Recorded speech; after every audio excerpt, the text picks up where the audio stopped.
This week's episode of the Curious Podcasts is brought to you by you, our valued listeners.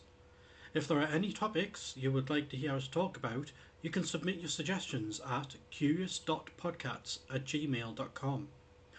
Also, if you want to show us some love and support, why not pop over to our Patreon page at patreon.com/The Curious Podcasts.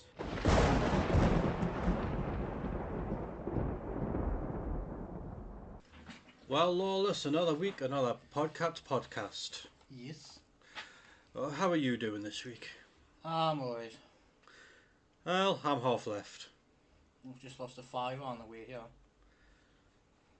Was it my fiver? Mm-hmm. Oh well. So I've lost a fiver on your way here. Yeah. Sounds about right. So how are you doing, listeners? Oh wait, you can't actually answer back, so that was pointless asking. But you can always email us and let us know. So what have you got for us this week? Richy's Corner What a surprise! and Quiz Mind. We're doing Quiz Mind this week? Alright. You're the guest. Oh, I'm the guest. I was going to say, who have we got joining us this week to do Quiz Mind? Okay, so I've got to answer the questions. So chances are I'm probably going to get them all wrong, even if I get them right. Probably. Because I know how you love to rig games against me. Remember that Minecraft session? Don't know what Minecraft is. Of course you don't. Of course you don't. Well, this week I have got a usual bad dad joke. And I'm actually going to do something different this week again. Just curiously experimenting with different things to talk about. I'm going to take a delve into the realm of creepypastas. Yes, I went on Reddit last night and picked a story completely at random, so I don't know if the story is actually any good or not. And yeah, I thought, you know what? I'm going to read it out. If it's good, it's good, and if it's not, it's not. We just won't know until I've actually read it. Well, hopefully it'll be an upkeep with the massive professionalism of this show, you know? In another reality. Aye. But that's a topic for another week. So without further ado, let's crack into some dad jokes. Have you got your dad joke ready? I have.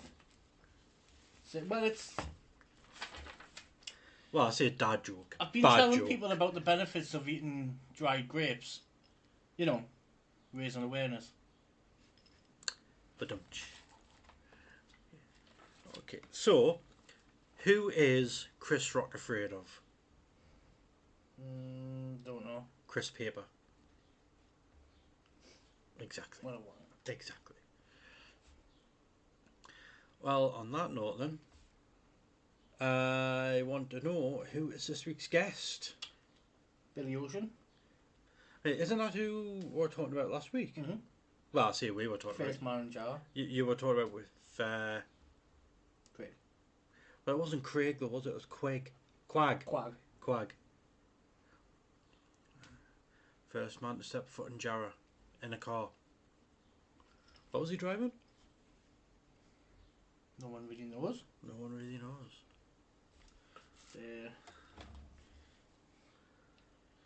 Just waiting for a phone call off him.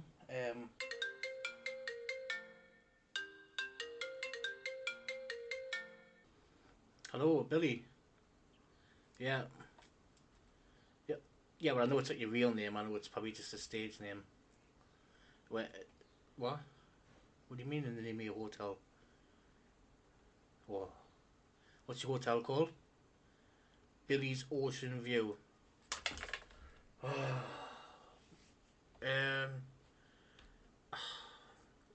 I'm gonna phone you back. Yep. Right, bye. I'm not going to ask. Yeah. I'm not going to ask. I'm not going to comment. I don't want to talk about it. You need to start putting the guests yourself. It's time after time, isn't it? It really is. It really is. No, it's the only time, well, the only times that we've managed to get a guest on myself, I'm being able to get a guest on, It's if you do the booking yourself, when it's been Madam Jem, Cyndi Lauper, or whoever. There's always Not the singer from the 80s. not the singer from the You 80s. have to point that out. Yeah, not the singer from the 80s. You know, there's just always something that goes wrong. Always something that goes wrong.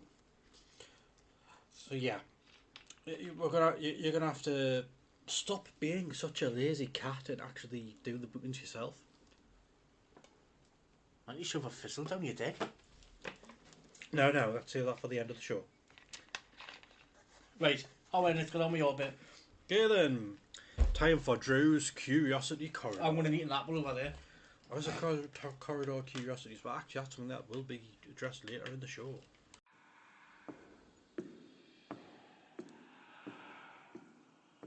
Come on. Well, open it then. I'm trying. We'll get the key. I am using the key. Got the one. There we go.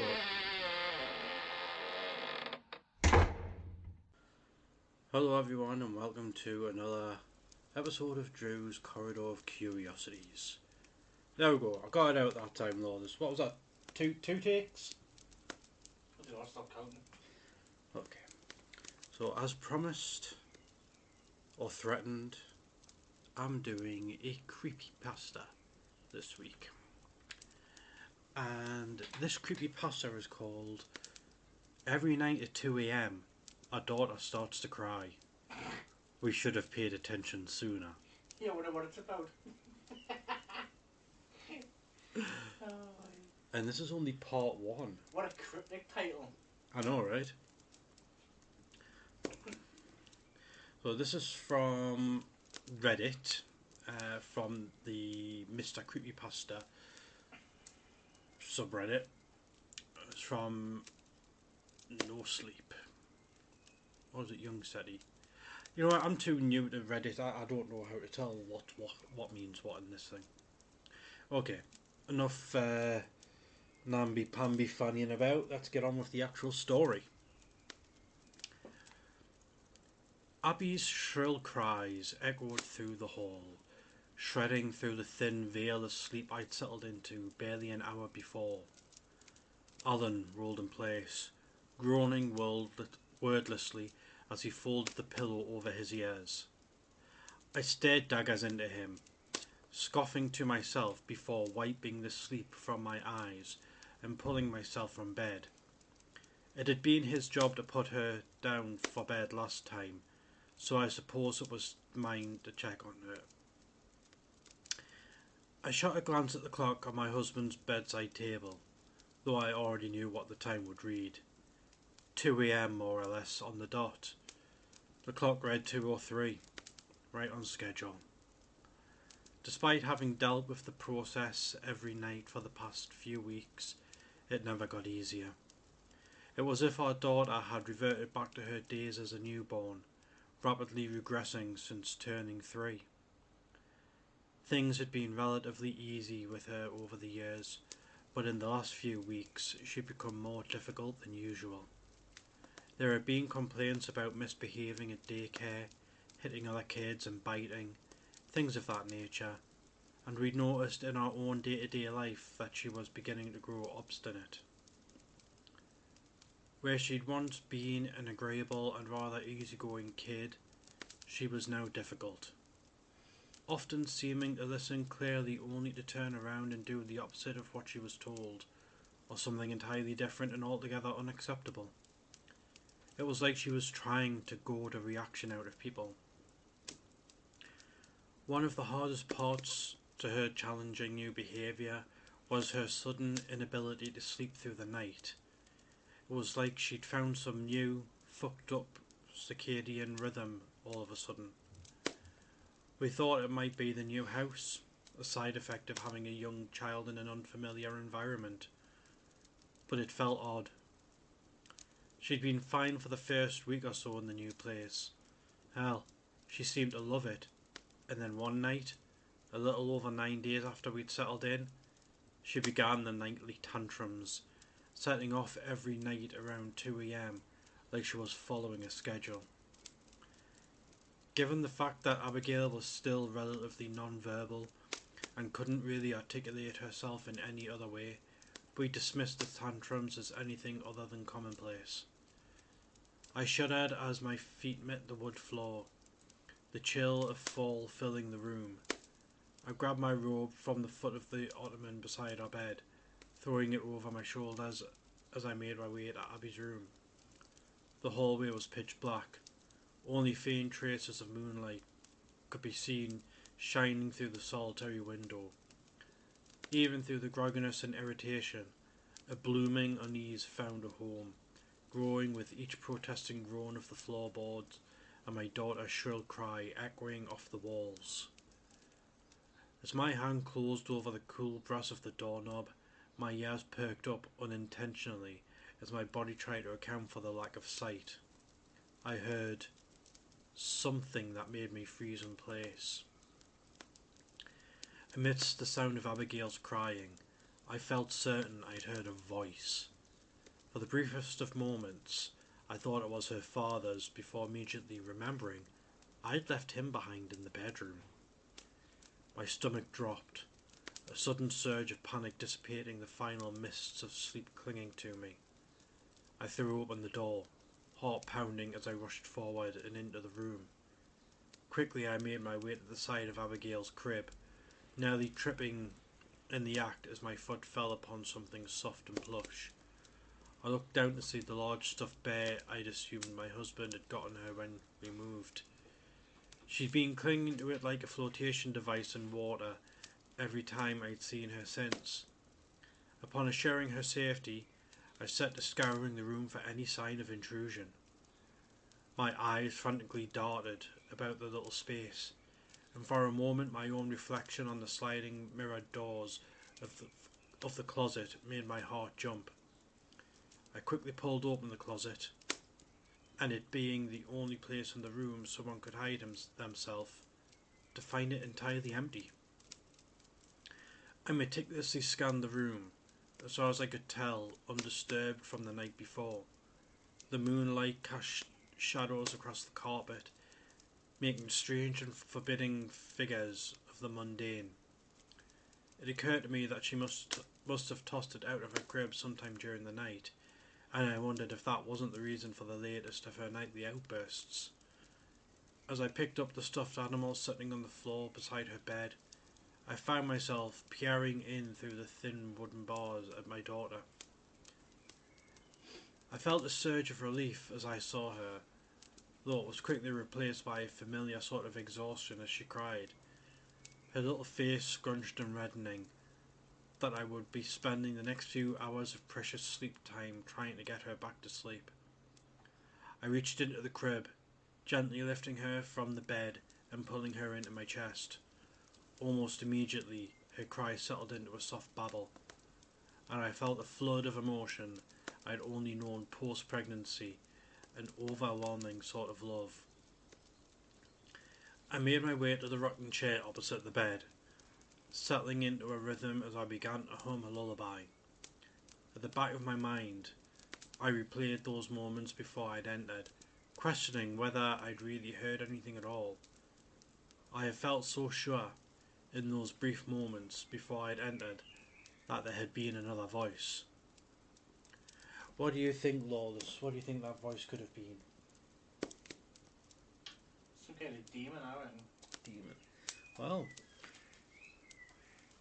let's keep reading and find out. Yet the window was shut, and the room empty with the exception of my little girl. She was calm now, or no longer crying at least, but her eyes were wet and her nose was red, still running from her prior tantrum. She babbled softly, her head bobbing as she leaned back to look at me, her mouth trying to work around some word, a duh sound. Daddy? I chuckled, despite the exhaustion rapidly regaining its footing. No, not Daddy. He's sleeping. It's Mummy. She looked at me as though somehow little mind was unsatisfied with the response before turning and pointing one of her little fingers towards the crib. Daddy? It took me a moment to understand what she was asking. As I stood and made my way to the crib, reaching in for the stuffed bear her father must have gotten her at some point. I felt her grip tighten around me as she spun away, hiding her face in my neck. Something in me twisted at that, a distant unease in my gut, instinctual though vague. I looked the ratty thing over with mild interest. For the life of me, I couldn't understand why Alan had chosen it for her of all things. It was a large, rather ratty thing, clearly a hand-me-down if the line of stitching running along its belly told me anything. He'd likely seen it in one of our shopping trips at the local thrift shop as we tried to finish our home on a budget and thought of Abigail. It was sweet, though a part of me wondered if he'd remembered to wash it. I made a mental note to ask him in the morning. It clearly meant a lot to Abby, and from the moment I'd noticed it, it had been practically glued to her hand, never to be anywhere she wasn't, which is why I found her reaction somewhat unnerving. I lowered the stuffed toy back into the crib, somewhat surprised by the weight of the thing as I did so. A bit heavier than I might have expected. Abigail glanced over her shoulder curiously as if to ensure I'd moved the toy, turning around fully when she saw it back in the bed. I felt something stir in me that I couldn't quite place. Again, something odd in her reaction that triggered some instinctual sort of maternal unease in me. My eye lingered on the doll before searching the room once more for comfort and settling into the rocking chair with my daughter.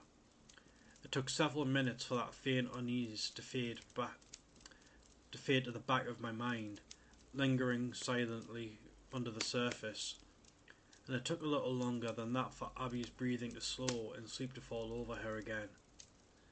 I could feel the drowsiness billowing back up in me as well, my eyes feeling grainy, lids heavy as the faint creak of the chair formed a dissonant lullaby.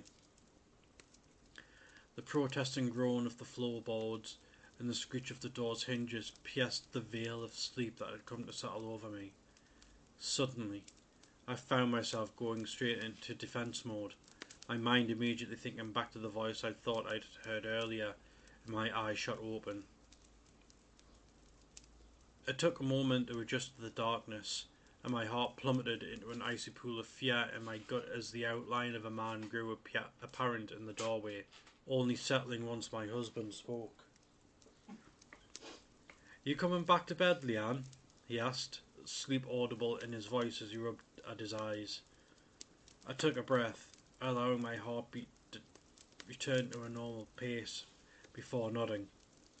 "Yeah, just had to get her back down," I said, doing my best to rise from the seat as carefully as possible to avoid waking Abigail.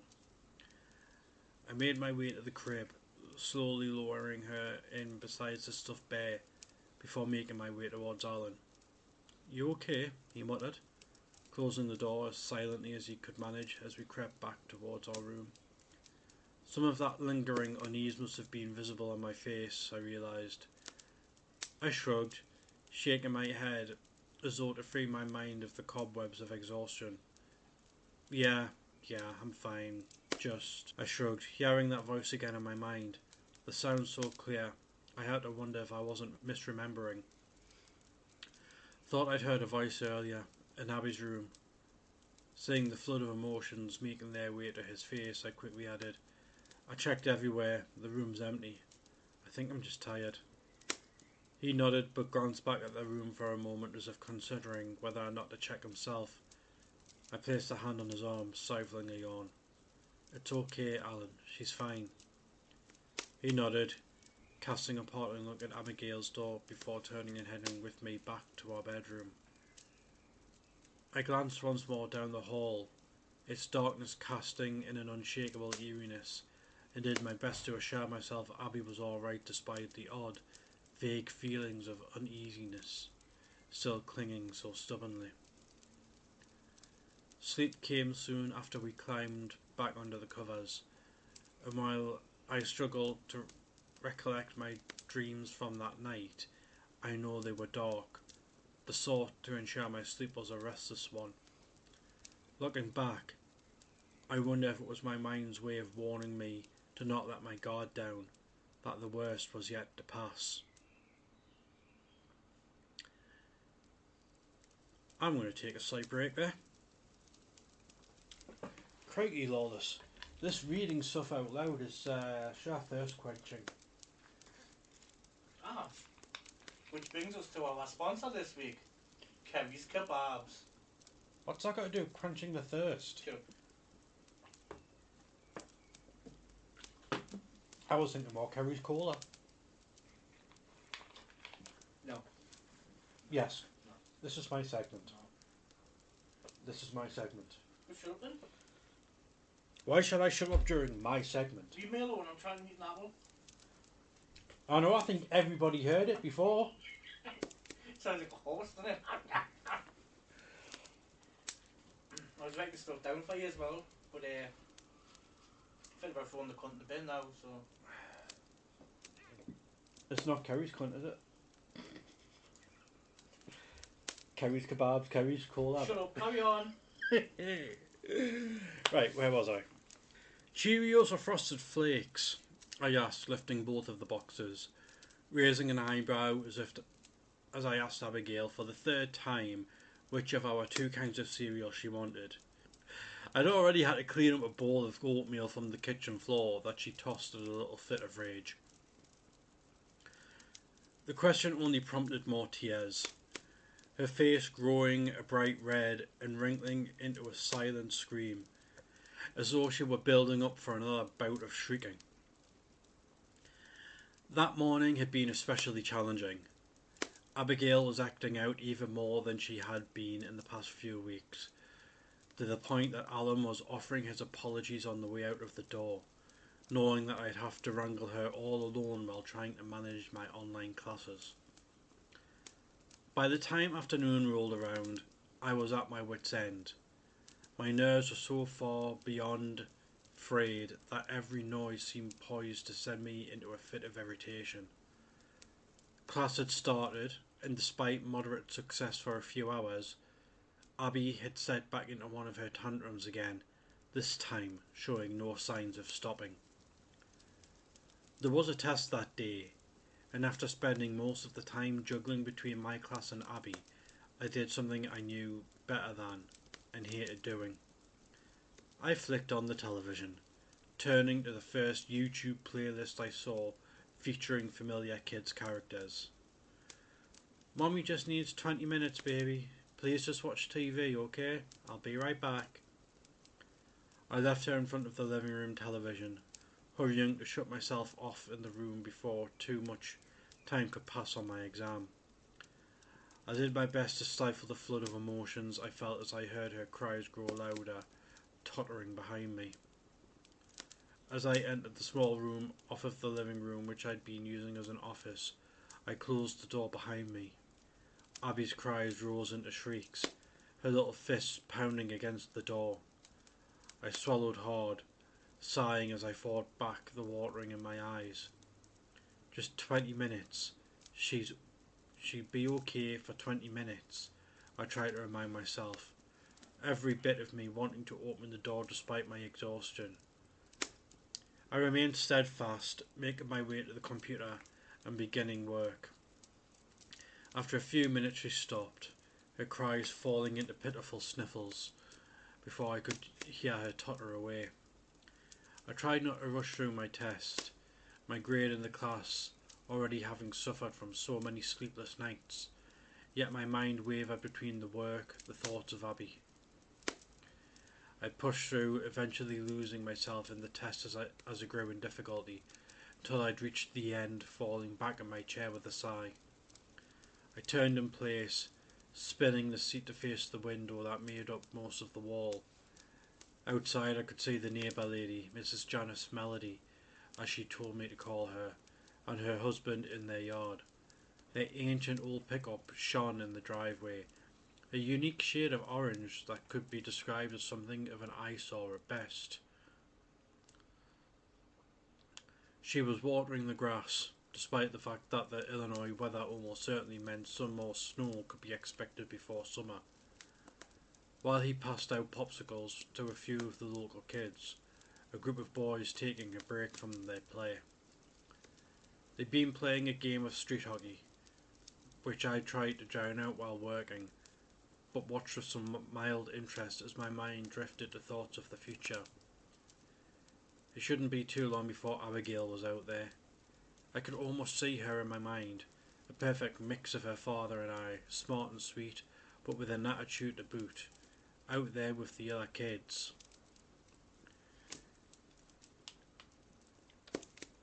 After a moment, Mr. Melody, I'd yet remember his name, appeared to return to his house, disappearing to the side of my window and out of view.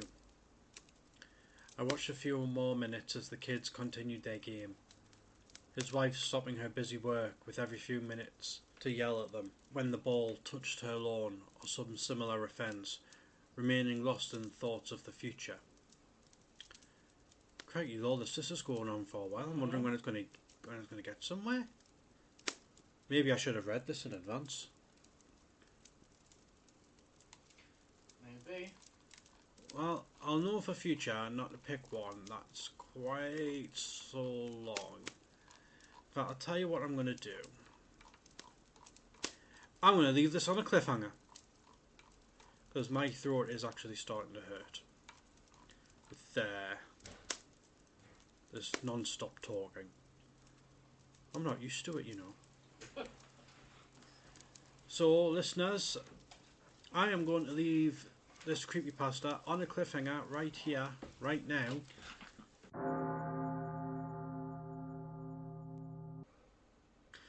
I'm starting to feel a bit like I've let the show down a bit with that. Completely, yeah. So my standards don't have to be too high now. Not that they ever are. Because we've got Quiz Mind, I'm going to ask you a question, just as a bit of a warm-up. So are we doing Quiz Mind inside Richie's corner or totally separate? Inside the corner. Inside the corner. Right, so what word comes after P? Q. The music.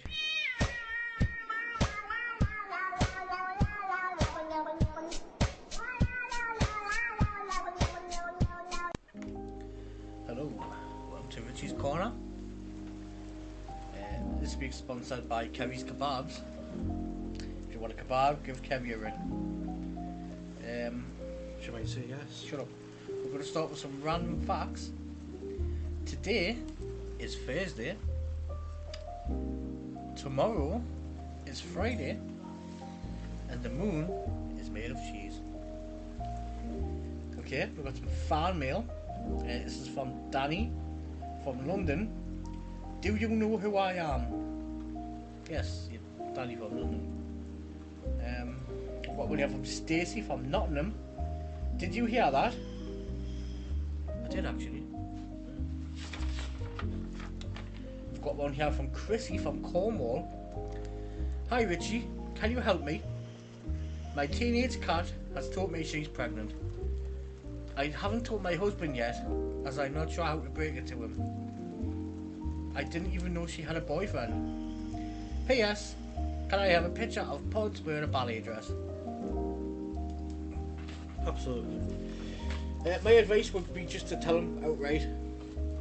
Get it out with him. It's not really your fault. It's the cat's a bit of a Cat. Aye. So from Dave from Shiremore. Hi. Hi Dave. This one's from Kevin Watersniff. My name is Kevin. Yes, it is. So, did you say water sniff? Yes. We've had a water sniff on here before, haven't we? He's a recurring Fan. fan. Okay. Also, it's the same water sniff. Aye. Right, got one here from Barbara. Hello, Barbara. Hi, Babs. Hi, Richie. So, me and Ben have moved in together. That was quick. I know. And we've had our first argument. We smashed the fuck out of the house, smashed plates, called each other names. Ben at one point even threw a live chicken out of the upstairs window as I was firing a shotgun up into the air.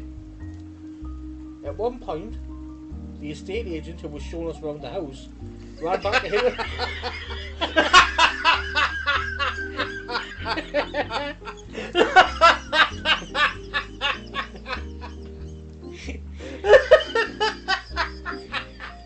I knew I'd get you. He ran back to his car whilst we were banging on his car window saying, "We'll take it." I let you know what happened next week. Love, Babs. Thanks for that, Babs. That was brilliant, that.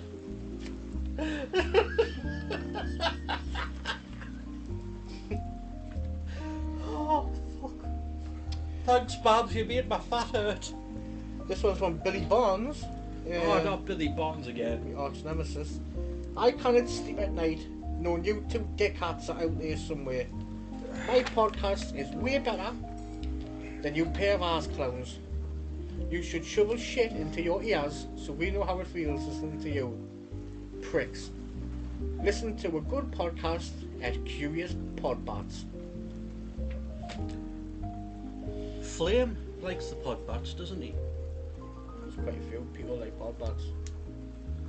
Well, Mr. Barnes, we also have trouble sleeping at night. But it's not because of you. It's insomnia. My clear sleep apnea. You got any? Yes, there are a couple of emails. One of which is from another cat. Oh God. Mittens from down the street here. I think it's a fucking outrage how Clive Pods was chosen for the podcast cat, even though I've been trying to get in Drew's house for months, but he wouldn't let me in. We had Mittens because that's exactly how it went with Clive, and he just refused to take no for an answer. So maybe you should have tried harder. I could have been the mascot, but no. Clive gets all the glory, just after walking in once. Fucking bullshit. I will shit in your garden every chance I get and will spread filthy rumours about you. You pair of fucking tit clamps. It's war. Well, Mittens, it's your own fault for not trying hard enough. You see, Clive, or Pods, you know, he tried enough. He tried so hard he managed to force his way into my home against my will. You didn't try that hard, and that's why you failed. Oh look, Mittens even included a selfie, Richie. Oh, he looks angry. Oh, he does. He looks really angry. It's kind of like that tortoiseshell type cat, isn't he? You got any more? I have. Have you seen that as well? He's even got an M on his head. An M for Mittens. It's almost like it was planned. You think he got it tattooed on? Well, we have got another one on, and not just from a fan. Not even sure she is a fan, but it's from a friend of ours, T-Belly. Oh, aye. Yes. Hi podcasts, T-Belly here. I've been listening to the show, and you are both shit. but that's a given. I think Drew's Corridor of Curiosities would sound smoother than Drew's Curious Corridor, by the way. Just my humble opinion. Also, Richie's Corner seems more like Richie's Letterbox, because it's always full of shit. It's quite good, that, actually. Speaking of cat themed, maybe Drew should rename his part to Drew's Scratching Post, because he's the only one trying to scratch that curiosity itch. Where's your part in the curious, Richie? So long, suckers. That was quite mild, actually, or I was expecting a lot worse. Well, it was to both of us, not just me. Yeah. Yeah. I was asking her about that, and she's saying, you know, she's not usually a horrible person. It's just me. It's just me. She's horrible too. She's actually pretty nice to everyone else. She's always nice to me, actually. Yeah, it's like she's nice to everyone else. It's just me that she targets with that cruelty with. Right. Well, I have been thinking that actually that my Richie's Corner has nothing to do with what. But to be fair, you listen to episode 1. It's not even the same show. It's like we've just somehow derailed and started something else.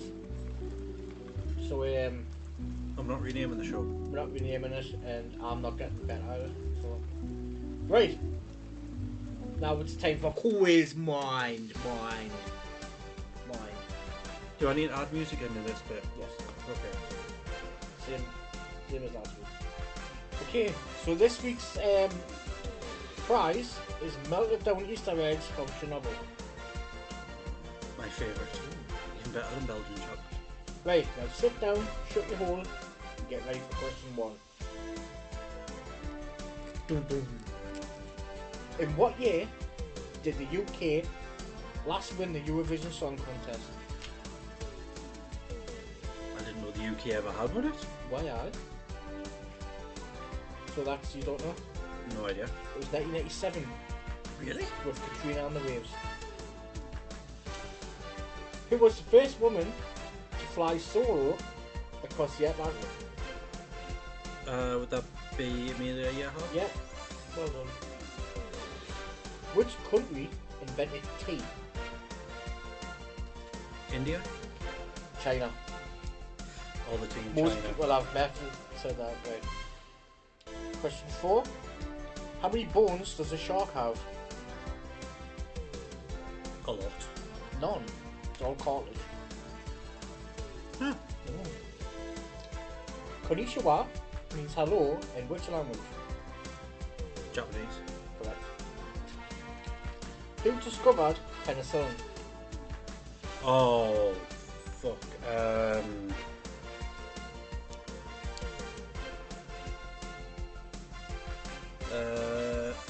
Alexander Fleming. Well done. How many oceans are there on Earth?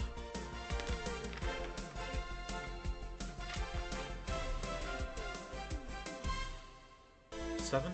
5. Apparently. Well, You can fact check that later. I think you would think it was 7, wouldn't it? Was it? Was it? Mediterranean. What was it? Atlantic. No, No, seas. I It's am. oceans, isn't it? Oh yeah, the Ah. 7 seas, right? Yeah, seas, Sorry, not oceans. dickhead. Okay, so we've got so there's It's a Little Mermaid. They're all named after the seas. yeah. And the man is named after the Dead Sea. The bomb's dead as well, isn't she? Okay, so let's see. So there's the Atlantic Ocean, the Pacific Ocean. What are the other 3 oceans? I don't care. Right, question 8. Which 4 colours make up the Brazilian flag? Brazilian. Oh, red, black, green, and yellow. Green, yellow, blue, white. White. Which I was was... close. I got 3. Again, I'll kick the tits off you. Which was the first James Bond movie to feature Roger Moore? Oh.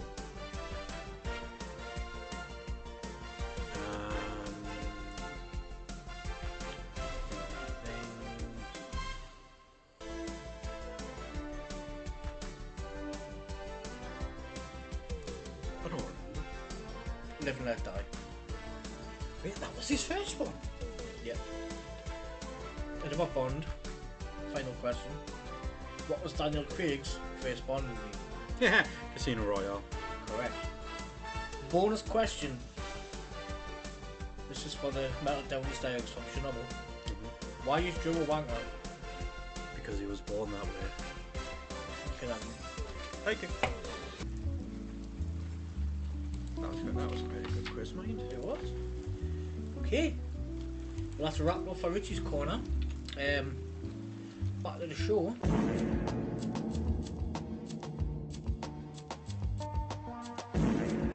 Well, Richie's Corner was definitely less of a letdown than what my bit was. And to be fair, it was a bit of a shambles. Right. Word of the week? Word of the week. Well, my word of the week is quite interesting what I picked for my word, given what a couple of your questions were relating to. Because my word of the week is Octopussy. You can watch it. It's a James Bond movie. You could possibly eat it as well. Okay. Well, you could eat that, yes. Mine is onion. You can eat that. I've had a raw onion once. Was that why you were trying to quit smoking? No, it was when I had a sore throat. Someone said it would help and it didn't. It made us sick. I imagine so. Yeah. No, it's one of the Lethal Weapon films. Oh yeah, when Riggs is trying to quit. Uh-huh. But That isn't that the one. Wasn't Chris Rock in that one?